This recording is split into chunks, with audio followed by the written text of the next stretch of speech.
Welcome to the AC 24/7 Top Story Countdown. We'll guide you through the biggest news of the day.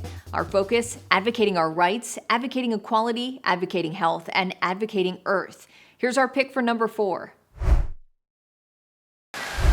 If summer break is starting to lose its sizzle, you're not alone.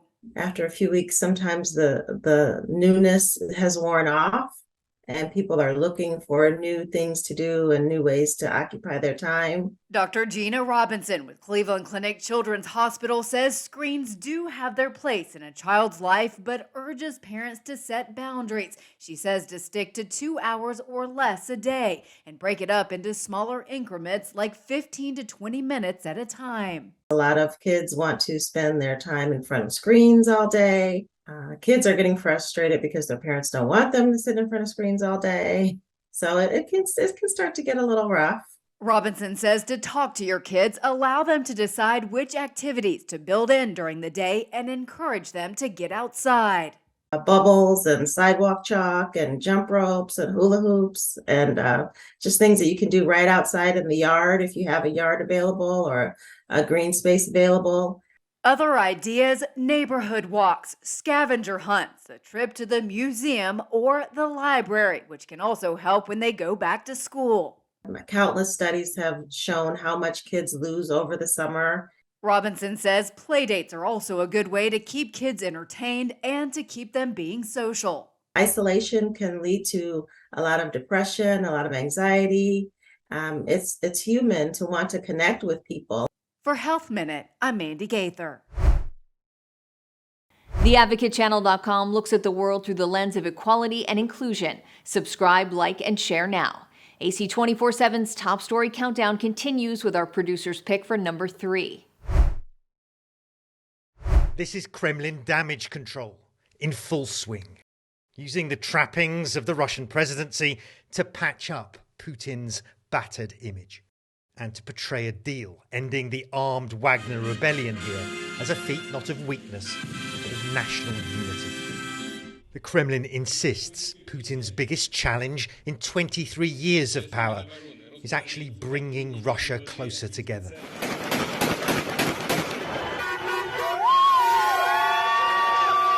The problem is, that's not entirely true. Images of Russians cheering Wagner forces will have sent chills through the Kremlin. Not all Russians welcomed the mutiny, but few turned out to resist it either, despite what the Kremlin says. And what of the man who exposed this serious crack in Kremlin authority?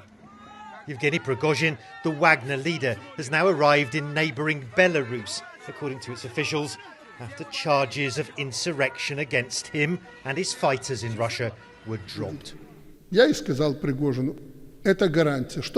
possible Wagner fighters could now work alongside the Belarusian military, suggests Alexander Lukashenko, the country's leader, although he said no camps for them had yet been built.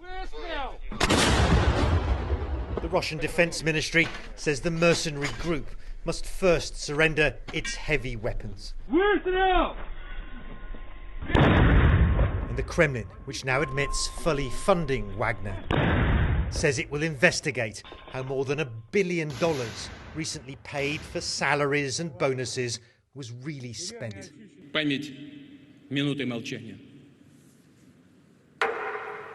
Back at the Kremlin, a minute's silence for the Russian pilots killed in Prigozhin's uprising. Putin may find it hard to forgive a man who shattered his image of control and who, he says, stabbed Russia in the back. Like the Advocate Channel on Facebook for the best way to get updated stories that advocate for equality, justice, our rights, and more. AC 24/7 continues with today's top 2 pick. You know, I'm automatically attracted to beautiful. I just start kissing them. It's like a magnet. Donald Trump caught on tape saying crude things about women in 2005 during an interview with Access Hollywood, broadcast just weeks before Election Day in 2016. Grab him by the I could do anything. Days after the recording surfaced, Trump, then the Republican presidential nominee, apologized. Though the New York Times later reported Trump told a Republican senator that he wanted to investigate the recording because, quote, "we don't think that was my voice." Also before the 2016 election, Trump was recorded in his office by his then lawyer, Michael Cohen. The two were discussing how they would buy the rights to former Playboy playmate Karen McDougal's story. She claims she and Trump had an affair which ended in 2007. Trump has denied the affair, but listen to him on tape. I need to open up a company for the transfer of all of that info regarding our friend David. I've spoken to Alan Weisselberg about how to set the whole thing up with funding. Yes. Before Election Day, Trump's friend David Pecker, whose company published the National Enquirer, paid McDougal $150,000 for the rights to her story, then buried it in what's known as a catch-and-kill scheme. Months before the 2020 election, President Trump was recorded on a phone call with Ukrainian President Vladimir Zelensky.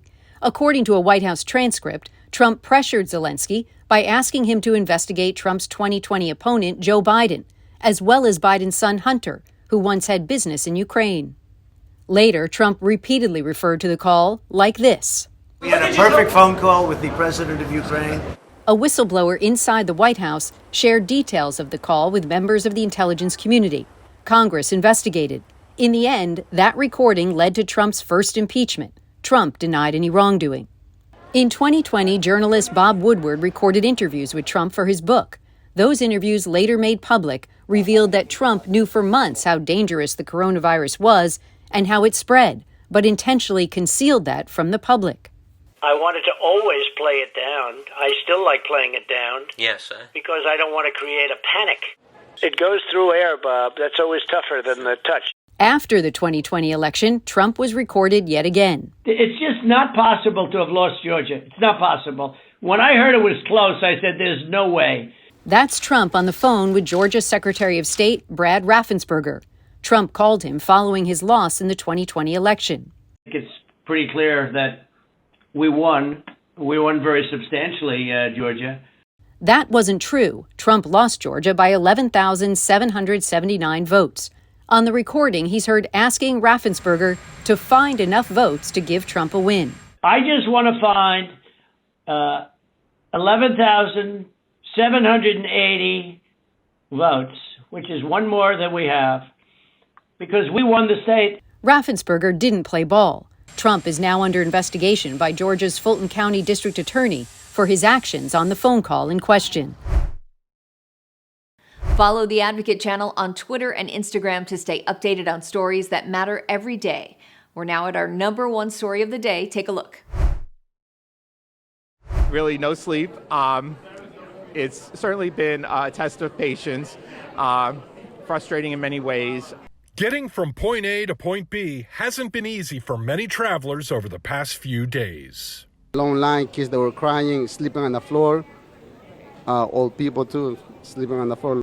Since Saturday, airlines canceled more than 6,000 U.S. flights with roughly 32,000 delays. So I'm traveling to Maine for a work trip, and unfortunately every flight just there has been delayed. I don't even have my luggage. It's been over 2 days and I still haven't even seen Maine. You know what I mean? And I was supposed to leave on Saturday.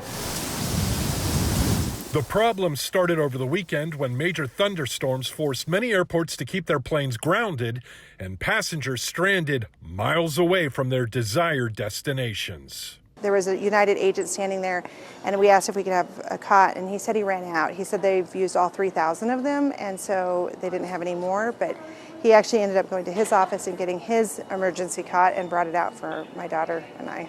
And things could get more tense soon. With the July 4th holiday approaching, AAA forecasts nearly 4.2 million travelers plan on flying.